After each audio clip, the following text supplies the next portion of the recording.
Hello friends, मैं doctor Sanjeet. आज का हमारा विषय है एक लोगों ने हमसे क्वेश्चन पूछा है, क्या जिम करने से पाइल्स हो सकता है क्या? एक वीडियो बना दो सर, इन्होंने रिक्वेस्ट किया है। तो जिम जाने से क्या पाइल्स हो सकता है कि नहीं हो सकता है, आप इस पे हम लोग आज डिस्कस करेंगे। तो जिम जाने से पाइल्स वैसे नहीं हो सकता है, लेकिन जिम में कुछ ऐसे एक्सरसाइज होते हैं जिनकी वजह से पाइल्स हो सकता है। जैसे हम कोई भी ऐसा एक्सरसाइज करेंगे जिसमें हमने बहुत एक समय में सांस रोक के इंट्रा एब्डोमिनल प्रेशर बढ़ा दिया, तो पाइल्स हो सकता है। कैसे हो सकता है, पहले हम समझेंगे पाइल्स होता क्या है और इंट्रा एब्डोमिनल प्रेशर बढ़ाने से कैसे पाइल्स बढ़ सकता है हमारे शरीर में। तो ये हमारा जो देख रहे हैं यहाँ पे ये पाइल्स यानी इसको बोलते हैं हेमोराइड। जो हमारे शरीर में हेमोराइड होता है, ये नेचुरल हेमोराइड सबको होता है।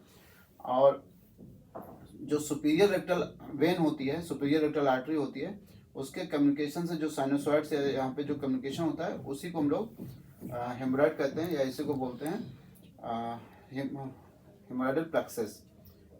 ठीक है, एनल कुशंस भी कहा जाता है उसको।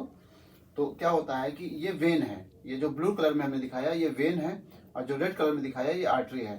तो हृदय से आर्टरी के थ्रू जो है वो ब्लड हमारे यहाँ तक पहुँचता है, और वेन के थ्रू वापस ये फिर से हार्ट तक पहुँचता है। अब क्या होता है, due to increase of intra abdominal pressure, अगर किसी का इंट्रा एब्डोमिनल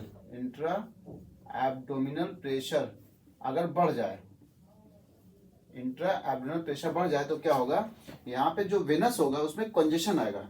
यानी जो हमारा जो ब्लड रिटर्न जा रहा था वेन के थ्रू, जो हमारा ब्लड वापस रिटर्न जा रहा था ये हार्ट की तरफ, वो यहाँ पे दबाव की वजह से अब उतना ब्लड नहीं जा पाएगा। अब कम मात्रा में ब्लड वापस जाएगा। जब कम मात्रा में ब्लड वापस जाएगा तो यहाँ पे क्या होगा, पूलिंग होगी। जो ब्लड होगा उसमें पूलिंग होगी। पूलिंग मतलब वहाँ पे रुकना शुरू हो जाएगा। तो ये क्या हो जाएगा, इसमें स्वेलिंग डेवलप होगी। और जब स्वेलिंग डेवलप होगी तो इसी को हेमोराइड, हम फिर इसको पैथोलॉजिकल हेमोराइड करेंगे। क्योंकि हेमोराइड में जब इन्फ्लामेशन होने लगे, जब इन्फ्लामेशन हो जाए और इसमें जब स्वेलिंग आ जाए, तो हम इसको पैथोलॉजिकल हेमोराइड कहते हैं। तो हेमोराइड जब इसमें सूजन आ जाए और इसमें जो होता है इन्फ्लामेशन शुरू हो जाए, तब इसको हम लोग हेमोराइड बोलते हैं। तो जब आप भी जिम जाएं तो कोई भी ऐसा एक्सरसाइज ना करें जिससे आपके पेट पे ज़्यादा प्रेशर पड़े। पेट पे प्रेशर पड़ेगा यानी इंट्रा एब्डोमिनल प्रेशर बढ़ेगा।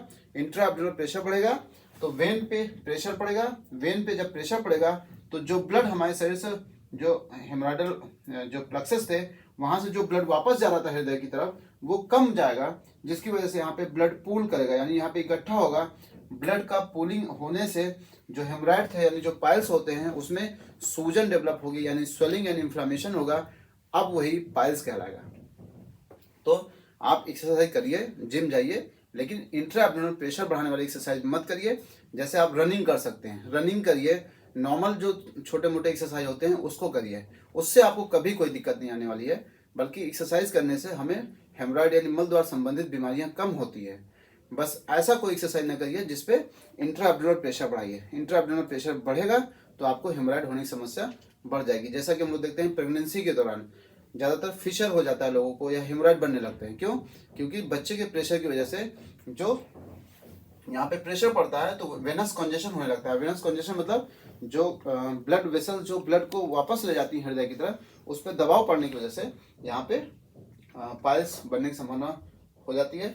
यहाँ पे हमने दो सर्कुलेशन दिखाया, एक पोर्टल सर्कुलेशन, एक सिस्टमिक सर्कुलेशन। पोर्टल सर्कुलेशन का मतलब होता है इंटरनल हेमोराइड जो होता है वो पोर्टल हाइपरटेंशन की वजह से भी हो जाता है।